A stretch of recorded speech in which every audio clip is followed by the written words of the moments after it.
This is Retirement Roadmap Radio with Mark Fricks of Master Plan Retirement Consultants. Listen in as we address your retirement concerns and provide insight to help put you on the path to achieving your retirement goals. And now, Retirement Roadmap Radio. Hey folks, welcome back and thank you for joining us. Welcome to Retirement Roadmap with Master Plan Retirement Consultants. My name is Evan, and with me as always, financial advisor and retirement planner Mark Fricks. Retirement planning is a process that can take years in the making. As you have certainly heard, it's never too early to begin planning and putting away for your retirement. Your early adulthood, for instance, is a great time to create healthy financial habits like budgeting and saving, habits that can carry us through decades or more. But as retirement approaches, how do we know when to shift gears in our planning mentality? Today, we are going to discuss retirement planning steps that could be of potential use to you 10 years away from retirement, 5 years away, and 1 year away from your retirement. Mark, as I just mentioned, for most people, the first 30 years or prior to retirement is fairly straightforward as far as preparation goes. It's called saving. Saving, certainly participating if you have a company 401k or 457 because it has free money, if they're matching, things like that. If your company does not do that or if you're self-employed, you have to have a little more discipline, but certainly set up a SEP or an IRA or a Roth or something. Time is on your side.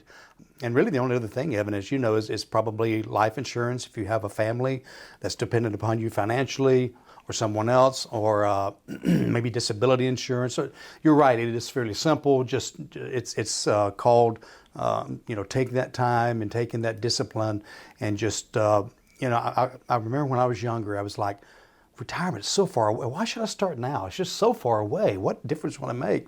Well, I've learned over the years it would have made a big difference if I'd started earlier. So again, everyone's situation will vary a little bit. There are these primary commonalities for those of us with a longer time horizon to retirement. But as far as the 10-year, 5-year, and 1 year away, we do want to say before we jump in, this is not a step-by-step instructional by any means. Rather, these are common areas of concern for most people. This will be different in one area or another for everyone who listens or watches this video, but depend entirely on your individual situation. So let's jump into 10 years away. The first thing I have here, maximizing contributions. Yeah, again, if you have the ability, and hopefully by this time, let's say you're probably 48 to 52, 50 to 55, whatever. Usually the kids are mostly gone or halfway gone, maybe a little bit of college left, but if you can start increasing those contributions, plus as you probably know, at age 50, you can begin putting in more money. It's called the catch-up contribution at work. Also in an IRA or an individual Roth, you can put in more money once you reach age 50. So if you have that ability, if it doesn't happen all at once, that's okay too. Put a little bit more at age 50, then at age 51, and so forth and so on. But by increasing that, it just increases your growth that much more. So definitely take advantage of any catch-up contributions that you can make, from that point forward. If you can, if you get a raise, don't spend it. Let that be part of your catch-up contribution as well. What about debt management and with the contributions and trying to save more? How do you strike a balance between those two things? That is that's an excellent point, Evan. That is a tough balance because and really it's a one-on-one situation. When I'm talking with someone that's in that range from retirement, I don't like to pay too much toward the house, typically, because a house is very cheap interest. So, if your interest rate in your house is 2.5% to 4.5%, give or take, then I'd rather leave that bill to last. And so, if you do have credit cards, even nowadays, car payments their interest rates can be pretty low sometimes. So you kind of can do the snowball effect, pay off the highest interest rate first and work your way down. Mm-hmm. But it's still individualized because you still want to be putting money away as well. Because it's great to pay off a credit card at 26%. If you're only making 8% on your money in your 401k, so you do want to get that paid down. But that car that you're only paying 4% on or 5% on, it's a different story. So I guess balance is the best answer. That was a long way around that, but that's the reason why there needs to be a balance for that. Long way to say different for everybody. Yeah. So the second thing I have is to begin to gather retirement income amounts. And we're about 10 years away, so those will change. But as far as Social Security or maybe potential pensions? Yeah, and yet begin thinking about what your income's going to be. Go ahead and take a look at your Social Security statements. Understand that they are projections, but they can give you an idea if you've worked for a company in the past or now. What kind of a pension maybe is in the past. If you're a military, government worker, that's a possibility as well. As far as the budget goes, that is difficult. But what I tell people is if you're that far away and you're working with somebody like us, we're going to say, what are you spending now?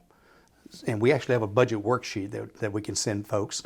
And then what changes over the next 10 years, what's going to go away, sometimes that's debt and things like that. But pretty much what you're spending now minus what's going to go away is kind of what you want to aim for in retirement, at least as a loose number, as a kind of a broad goal to shoot for, so to speak. So that, income huge. Not only what do you expect to come in, and again, if it's Social Security 10 years away, even pension, it's not going to be super accurate, but to go ahead and start mapping that out. And then, of course, what do you need in retirement? What do you think you're going to need annually for a budget within your income? And then the last thing I really have here for 10 years away is life insurance needs for family protection or disability. Would you start looking at long-term care that early, or was that a little preliminary? A little bit early, I think, for long-term care in most cases. This is not advice or recommendations, of course, but a little bit early.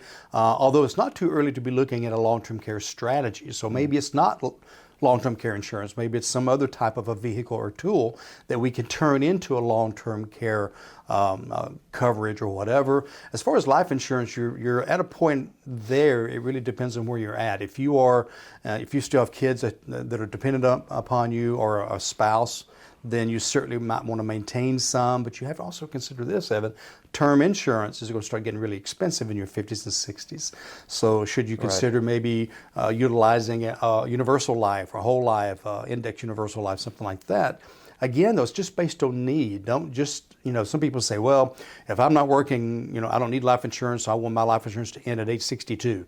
We need to run some numbers because you pass away, you may be leaving, taking some income off the table. Mm-hmm. If it's a married couple, they both get Social Security. One passes away, the other one loses the smaller of the two. So is that an insurance or is there enough assets there? But so that's a good time, I think, to start analyzing where your life insurance needs are because you're probably still pretty healthy as well. So we're going to move into 5 years away now, and the very first step that I have written here is crunch the numbers again. Look at your income amounts, look at your budget again, what's changed, how much do you need, how much are you expecting, and also obviously highly recommend seeking a financial services professional to help you with that as well. So how long do you expect to be retired? So that's another maybe 5 years away, start being concerned about outliving your money or not? Yeah, I think that's a good time to look at that because, again, now you're probably 55 to 60, 55 to 58, something like that. And so you have a little bit better idea about your current health. We talk, as you know, Evan, we talk to folks about their family history, their genetics, how long did grandmother live, how long did mom and dad live, brothers and sisters, aunts and uncles, things like that, and then take into account their lifestyle and how they took care of themselves, and then look at yourself. Am I exercising? Do I smoke? Do I drink a lot? Do I whatever? And that sounds kind of weird. But it's important. I mean, it really is. I had a lady the other day, she said, based on our history after a 5-minute discussion, she said, I may have to use 95 because with technology, she got it. With technology, the advancements we make exponentially now, they say, I've read, whoever they are, that the human body and mind can last to age 120. But because of disease and all these other things, but with the advancements, and they say the first thing that goes away is mobility. Well, gosh, half our clients have replacement knees now, right, and hips and all these, and so we're replacing these items. And so, longevity is very important to look at as well, and just kind of, again, those numbers we talked about earlier, we can zero in a little bit closer, a little bit tighter, because 5 years have passed and 5 years away from retirement, and we can have a better idea of what's happening, what's gotten paid off. All the kids will be out of college. We got the last kid out of the basement, whatever it may be. So I think you start narrowing that down. And I think if you're not working with a retirement consultant by that time, that's a good time to bring one in, because they're going to know things that a broker and an advisor and insurance agents don't know.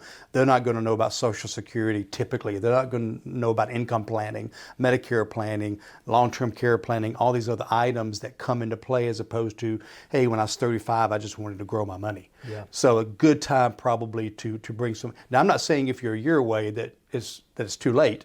As you know, we've had people retired 7 years, and they come to us and say, I'm starting to worry about this stuff. But that's a good timeline, I think. We've had someone approach us, a brand new client, 2 weeks before he planned to retire. And he did. We got him through. We got him through, yeah. Sure did. So we did crunch the numbers already, 5 years away, but this is really the time, probably for our average client, that we would recommend create the income plan now. Like, the numbers are reliable enough, 5 years away. We can really map out the income, the retirement expenses, overestimating when possible. So yes, and seek a financial professional for that, because there are a lot of unknowns and things that you want to make sure are covered. And it's probably, I'm sorry, Evan, no, please. I didn't mean to interrupt you, but probably also a good time to be, and you may be bringing this up next, reassessing your allocations. Yeah, exactly. That was my next point. Okay. Absolutely. And so, I'm not saying just go totally conservative at all, but I'm saying maybe creating some additional buckets. Most people come to us with one or two big buckets of money, a 401k over here and a spouse with a 401k or whatever. And so they were designed for growth. Well, now we're entering a phase where 5 years away from, we're going to have 6, 8, 10 needs. Because now it's not just about growth. Now it's short-term growth, tax-free income, regular kind of income, all these different kinds of things. And so 5 years away is probably an optimum time to begin putting those together, or at least having a plan. And if you're 59 and a half, you can actually go ahead and start putting these accounts together. Because at 59 and a half, you can roll over a 401k from your work into individual accounts. And so we can begin the process of getting these accounts set up so that by the time retirement comes, they are seasoned and ready to go. And we can't stress enough, we do in nearly every episode, how that allocation of assets and figuring out what buckets need to be where, that works directly into your income plan as well. Those work and breathe and affect each other. And Mark mentioned earlier your long-term care strategy that you develop, that can work directly with how you're allocating things and developing your income. So we can't stress enough how much each one affects the other, and how they really need to be conducive and move forward together as one overall plan. It's very interesting. Our first logo when we started this company several years ago was puzzle pieces coming together. Right. And sometimes I look back and go, maybe we should have kept that, because that's really what it is. It's all these pieces, and some people don't even realize those pieces exist. And so we bring those together so they fit perfectly together, because one piece missing from the puzzle kind of ruins the whole puzzle, so that's, I think, a good illustration too. I do want to take one quick moment and point you guys out to our website, or point our website out to you guys. That's masterplanretire.com. There you can find retirement resources, links to these videos or podcasts, the radio show, retirement resources such as checklists for retirement. Most importantly, check out the Schedule Now button, and that takes you directly to Mark's calendar, where you can schedule your complimentary consultation. That's 1 or 2 completely complimentary meetings just for you. Get to know you a little bit. You share your retirement hopes and dreams and goals, and we run some numbers for you, and we give you retirement, 10,000-foot view of your retirement, run some of these preliminary income plans, give some Social Security reports, a lot of different things, really whatever you need, and we give you the best outlook we can in those early stages of retirement planning. So please take us up on that, masterplanretire.com, or you can call us at our office in Marietta, Georgia, 770-980-9262. Now, before we move on from the 5 years, I would say everything we just covered with the buckets and asset allocation and income plan, this is really an ideal point. And again, everyone's different. Like you said, we've had someone come in right before they're ready to retire. It can be done, but as far as the maturity of accounts, as far as things growing and preparing, this is really an ideal time to really start digging into the plan itself. It really is. That's probably, if I had a perfect age or time, it would be about 5 years from retirement. Again, we've got clients that are 35 and 40 that we are able to help. There's not nearly as many pieces yet, But imagine getting, the kind of help we can give at age 35. How much more prepared that these young people are. It's just, just again, time's on your side. And so I would encourage you to get help no matter what age you are, but really, as Evan said, 10 years would be great, but at least 5 years ahead of what you think retirement will be. And by the way, if you're 55 and you're not thinking about retiring until 75, it's still a good time to do that because, first of all, will you be able to wait that long? Who knows how jobs change, things like that. But you may get to age 65 and go, I don't think I want to go to 75. But again, so don't think these are set in stone, like you said in the beginning of today's program. It's not a set in stone number or anything else. But if you're getting into your early to mid 50s, no matter what kind of a date you have in mind, definitely toward the end of your 50s, I'd start getting some help at that point. Yeah. And finally, for 5 years away, you really want to start considering your non-financial lifestyle considerations in retirement. How will you fill your time? Plan for your personal and social life.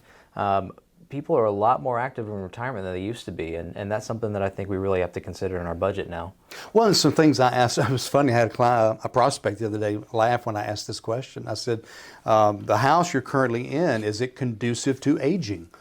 And she was like, what? Oh, no, I hadn't thought about that, So, because we were talking about, are you going to keep your house? Are you going to move somewhere else? Or get an apartment and maybe you don't know, but it gets you thinking about, hey, do I want to be close to my grandkids? Do I want to be further away from my kids? What does that look like? But also, do you want a second home?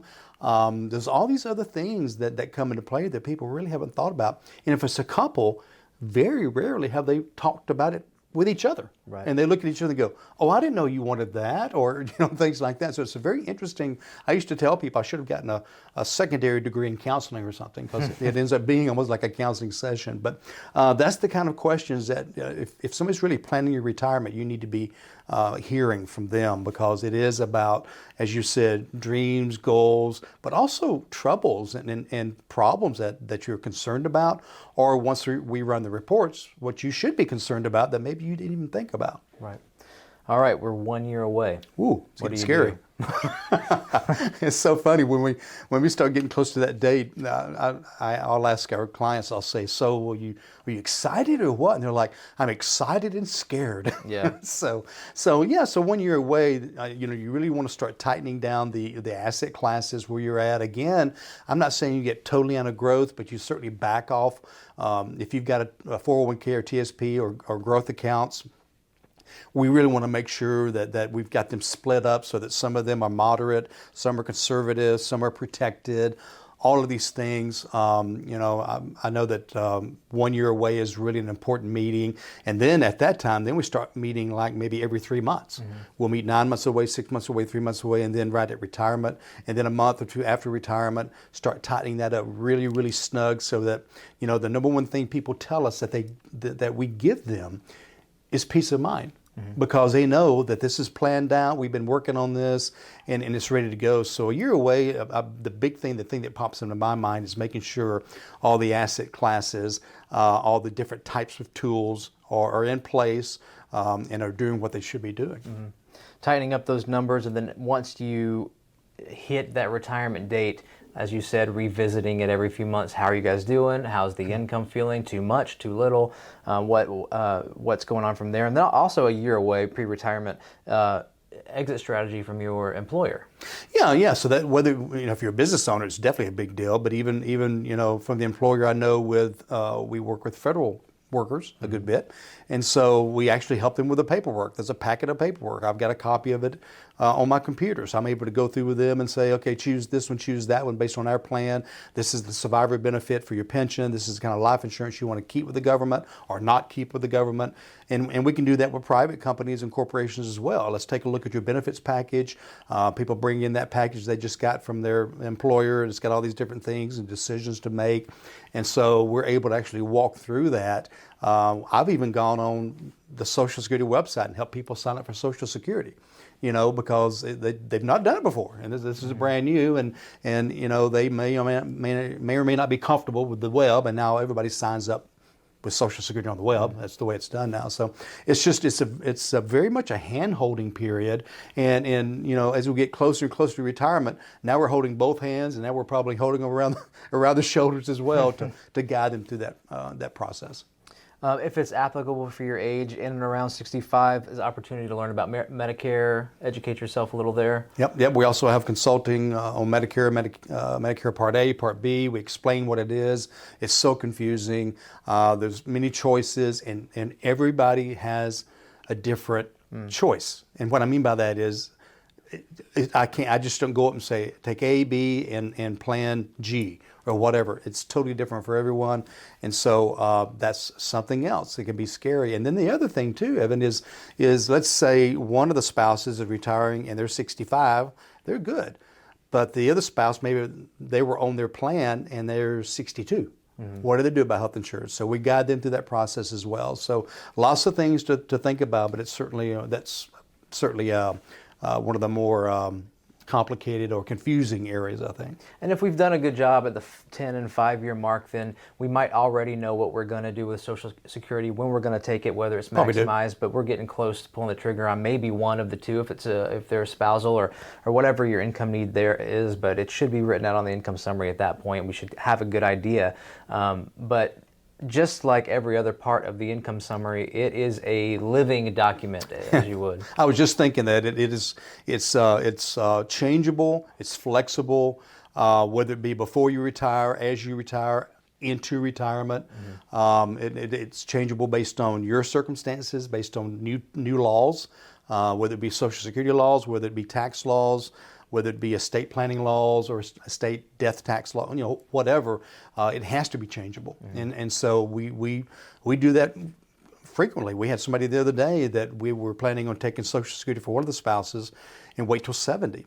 But because of some circumstances, we pulled it back to age, I think, 66, 67, and it still worked really, really well, and it helped them in another area. So it's a plan, but it's not etched in stone. It's certainly flexible. Well, lifestyle changes. What if you had a life-altering event for the better and decided that you needed to see the world, and your bucket list just got pages and pages longer? That's a reason too, and it has to be flexible. I mean, it be so many things. I mean, I don't want to talk about bad stuff. Let's say that you got a couple of 65-years-olds and they come and say, "We just found out we're pregnant."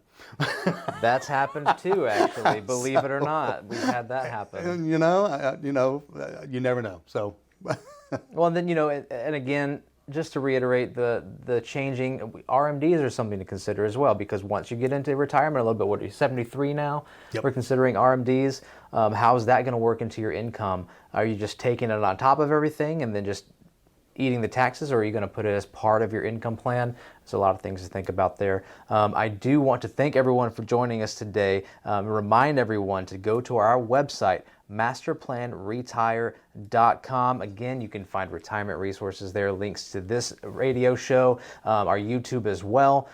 Please, if you are interested, check out the Schedule Now button. It'll take you directly to Mark's calendar, where you can schedule your complimentary consultation with Mark. Any words on the consultation? I really encourage you to visit the website, bookmark it. It will be an ongoing resource for you. Take advantage of the initial consultation. It is complimentary. It's my time I'm giving to you, 1 or 2 meetings, depending on what kind of reports you want run. And it just tells you where you're at versus where you want to be and how do you get there. Yep. I mean, it's about as simple as that, and who wouldn't want to know that, okay? Maybe just have a question about retirement. Maybe it's 1 or 2 questions. That's fine. I field calls like that all the time. So we can do a phone call, a Zoom call. We have a home office here outside of Atlanta. We have satellite offices around the Southeast. So whatever works best. But in the meantime, take advantage of that. And any closing words from you? Masterplanretire.com, phone number 770-980-9262. Come on by to the office if you're local. We'll buy you a cup of coffee. Mark, farewell words? I just want to say I hope everybody has a great day, great week. I hope to see you soon. And in the meanwhile, plan well and prosper. Take care. This was Retirement Roadmap Radio with Mark Fricks of Master Plan Retirement Consultants. To schedule a complimentary consultation, go to masterplanretire.com or call 770-980-9262. Thanks for listening, and remember, plan well and prosper. All matters discussed during this show are for informational purposes only. Each individual situation may vary, and the opinions expressed here may not apply to everyone. Materials presented are believed to be from reliable sources, and no representations can be made as to its accuracy. All ideas and information should be discussed in detail with one of our qualified representatives prior to implementation. Advisory services offered through Master Plan Retirement Consultants, a registered investment advisor in the state of Georgia. Mark Fricks and Master Plan Retirement Consultants are not affiliated with or endorsed by the Social Security Administration or any other government agency.